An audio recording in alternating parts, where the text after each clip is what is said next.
तो मैं इंजीनियर आसिफ इरशाद, स्वागत है आपका हमारे यूट्यूब चैनल पे।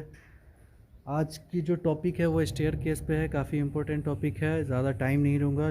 कम से कम टाइम में आपको ज़्यादा से ज़्यादा नॉलेज देने की कोशिश है मेरी कि क्योंकि ज़्यादातर जो लोग होते हैं या फिर जितने भी इंजीनियर हैं, ठेकेदार हैं, ज़्यादातर घर के अंदर में इम्पोर्टेंट चीज़ है स्टेयर केस, और स्टेयर केस में ही लोग गलती कर बैठते हैं।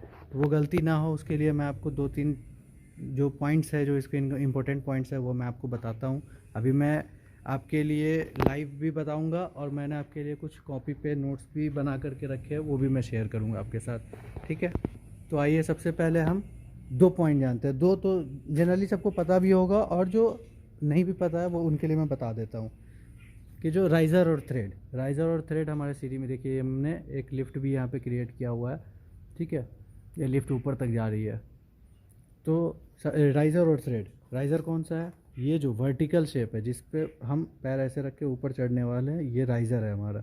ठीक है, और ये इसे हम थ्रेड कहते हैं।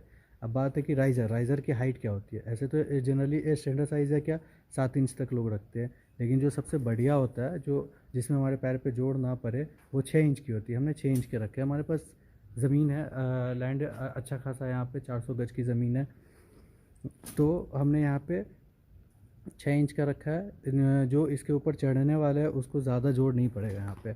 ऐसे आप 7 इंच भी रख सकते हैं, आपके लैंड के ऊपर में डिपेंड करता है। और जो थ्रेड होता है, वो थ्रेड हमें कम से कम तो 10 इंच देना ही चाहिए, क्योंकि 10 इंच लोगों का पैर होता है 9 इंच का। ठीक है, जूते वूते पहन लिए तो 10 इंच कम से कम उस पर चढ़ने में आसानी हो। ठीक है, यहाँ पे एंगल की बात करते हैं कि जो ये एंगल यहाँ पे, अब ये देखिए, ये स्ट्रेंजर लाइन है ये। ठीक है, स्ट्रेंजर लेंथ, सॉरी। ठीक है, ये स्ट्रेंजर लेंथ हो गए हमारे, और ये स्ट्रेंजर हाइट है, इसे हम स्ट्रेंजर लेंथ कहते हैं। वे स्लैब के अंदर में जो ये आते हैं, इसे हम स्ट्रेंजर लाइन कहते हैं, इसे स्ट्रेंजर हाइट कहते हैं। ठीक है, और इसी स्ट्रेंजर हाइट और लेंथ के बीच में जो क्या है, यहाँ पे एंगल बनेगा। इस जगह पे एंगल बनता है। ये एंगल कितना होना चाहिए? एक अच्छा स्टेयर केस हम दे रहे हैं, तो हमें जनरली क्या है, ऐसे तो 30 से 45 के बीच में देते हैं स्टेयर केस में। एंगल बनना चाहिए 30 डिग्री से लेकर के 45 डिग्री तक। तो आप इसका एंगल भी चेक करके आप पता कर सकते हैं कि आपकी स्टेयर केस किस टाइप की है। ठीक है, और जो सबसे इम्पोर्टेंट है यहाँ पे क्या, कि मान लीजिए हमें पता नहीं है, ड्राइंग है तो बहुत अच्छी बात है, नहीं है ड्राइंग को रीचेक करने के लिए भी हमें क्या है कि हमें हाइट जानना है, कि हमें मतलब ये कितने स्टेप्स आने वाले हैं। इसके ऊपर स्टेप्स आने के लिए हमें सबसे पहले क्या जानना होगा कि हमारी जो ये स्पैन कितना है, दूरी। तो ये जैसे ग्राउंड फ्लोर है, जहाँ से हमारा पहला स्टेप जो चढ़ने वाला है, उसके जो बॉटम है, वहाँ से लेकर के हमारा जो सीलिंग की हाइट है, वो सीलिंग की हाइट कितनी है। तो हमने यहाँ पे दिया है 10 फीट का। मैंने मतलब ये कॉलम ही हमारी 10 फीट की है।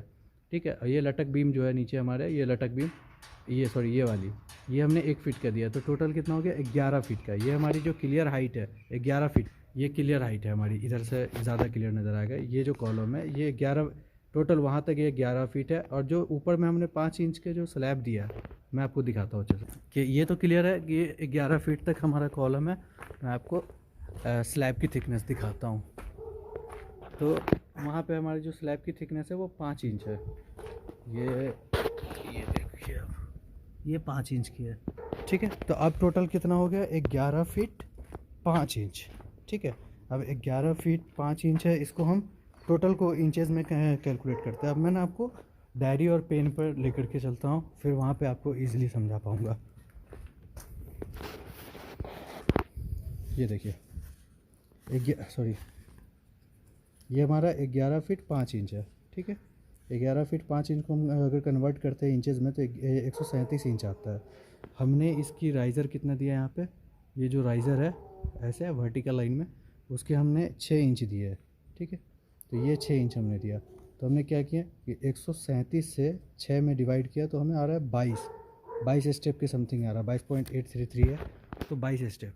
अब क्या हमारा जो ये स्टेप है ये 22 है, तो एक बार चेक कर लेते हैं। ठीक है, 1 2 3 4 5 6 7 8। ठीक है, 9 10 11 12 13 14 15 16 17 18 19 20 21 और ये जो 22वां हमारा है वो स्लैब आ गया। ठीक है, ये 22 क्लियर है। तो इसका मतलब जो हमारे कैलकुलेशन में जो 22 स्टेप आ रहे थे, इसका मतलब वो सही है। 22वां स्टेप पे हम छत पे चढ़ जा रहे हैं। अब जैसा कि मैंने आपको बताया था कि मैं डायरी और पेन के सहारे से भी आपको स्टेयर केस की सारी डिटेलिंग समझाऊंगा। तो अब आ जाते हैं डायरी और पेन पे। ठीक है, ये हमारी डायरी और यही चीज़ सामने में लाइव है आपके। मैं इसकी एक ड्राइंग के रूप में आपको समझाने की कोशिश कर रहा हूँ। ठीक है, तो ये देखिए, जो हमारा वे स्लैब होता है, ये हमारी जो लाइन है, ये लाइन, जैसा कि मैंने आपको कहा, ये लाइन स्ट्रेंजर लेंथ होती है। ठीक है, ये स्ट्रेंजर लेंथ है हमारी और स्ट्रेंजर हाइट ये है। ठीक है, ये जो है हमारी स्ट्रेंजर हाइट हो गई।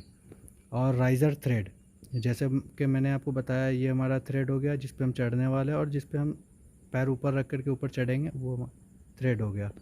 ठीक है, तो यहाँ भी आप देख लीजिए वही चीज़ है, जिस पे हम पैर रखने वाले ये थ्रेड है और ये हमारी राइज़र है। और ये जो एंगल की मैं बात कर रहा था, ये ही एंगल है वो जो यहाँ पे बन रहा है, जो कहते हैं कि 30 से 45 डिग्री तक होना चाहिए हमारा एंगल।